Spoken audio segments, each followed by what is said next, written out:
After reviewing over 100 claims workflows across mid-market insurers, I found 3 patterns that exist in almost every single one, and each one is silently costing millions. These aren't edge cases. These aren't bad actors or unusual circumstances. These are structural patterns, baked into your operations, hiding in plain sight, bleeding money every single month. Let me walk you through all 3, and I'll bet you recognize at least 2 of them before I'm done. Let's start with the one I see everywhere. Most mid-market insurers have an auto-approval rule for low-value claims.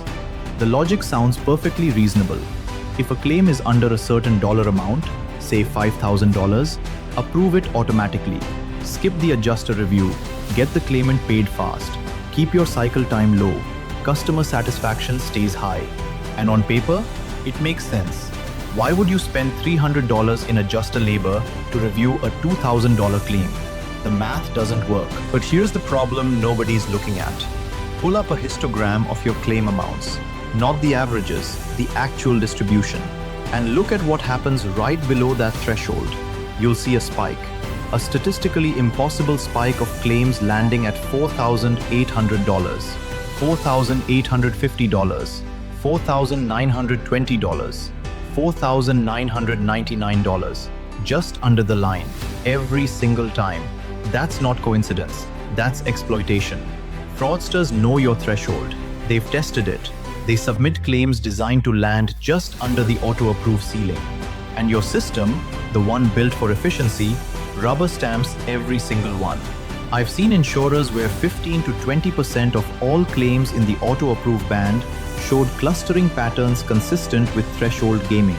Coalition Against Insurance Fraud estimates that fraud accounts for roughly 10% of property casualty losses in the US alone. That's tens of billions annually. And a meaningful portion of that is low-value, high-volume fraud flying under exactly these kinds of thresholds. But it's not just fraud. Leakage happens here too. Inflated repair estimates, unnecessary medical treatments, duplicate billing, all of it slides through when nobody's looking at claims under the line. Your efficiency rule is also your vulnerability. The speed you optimized for is the exact speed at which money leaves your organization. And the fix isn't to eliminate auto-approval. The fix is to layer intelligence on top of it. Cluster analysis, velocity checks, provider pattern matching. But most insurers, they set the threshold once and never revisit it. Pattern 2 is the one nobody wants to talk about because it implicates the people, not the systems. Here's what happens. A mid-market insurer runs a team of, say, 40 claims adjusters. On a normal day, each adjuster handles 60 to 80 claims. Manageable. They review the documentation, they check the policy terms, they make reasonable settlement decisions. Accuracy is solid. Then a hurricane hits, or wildfire season starts, or it's open enrollment and claims volume spikes 3 times overnight.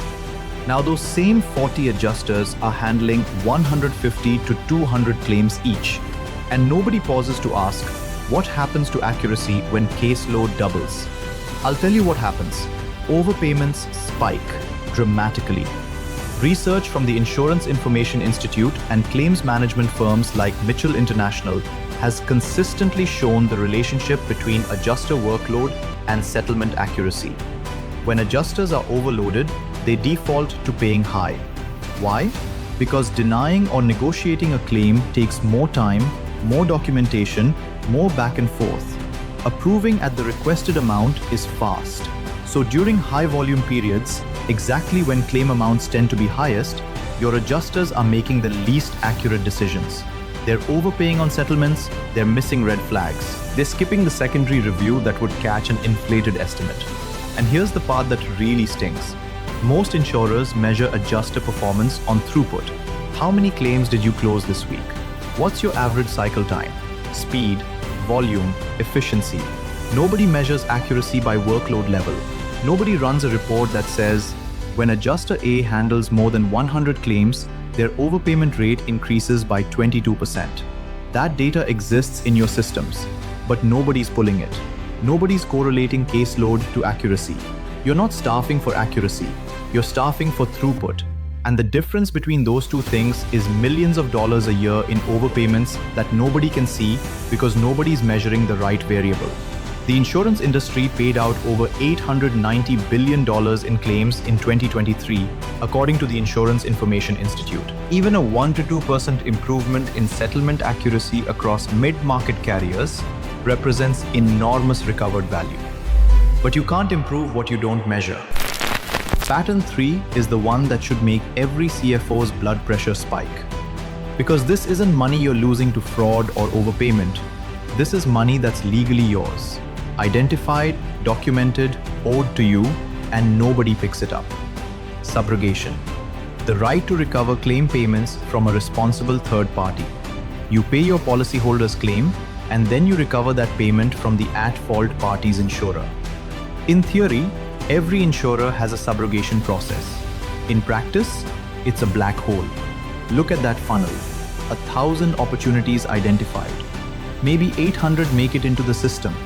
Of those, only 300 get actively pursued. Demands go out on 150. And actual recovery? 90.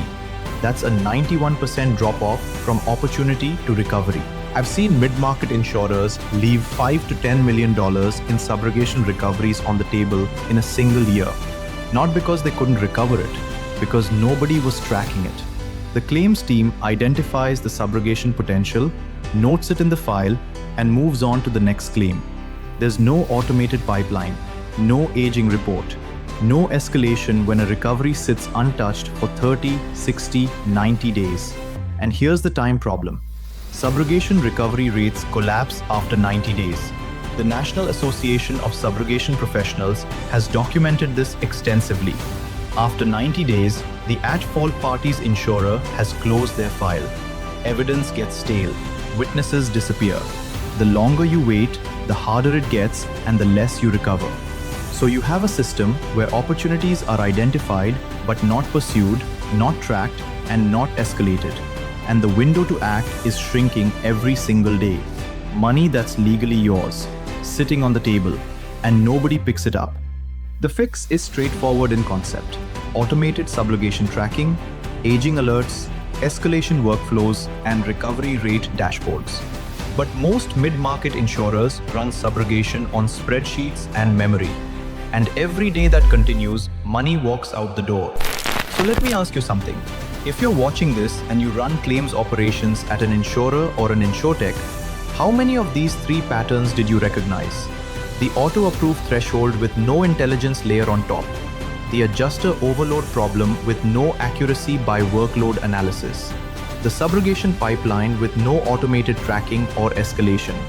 If even one of these sounds familiar, you're leaving 5 to 10% of your claims spend on the table. That's not a rounding error.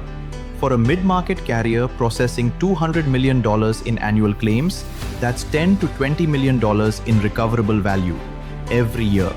And these aren't problems you solve with more headcount.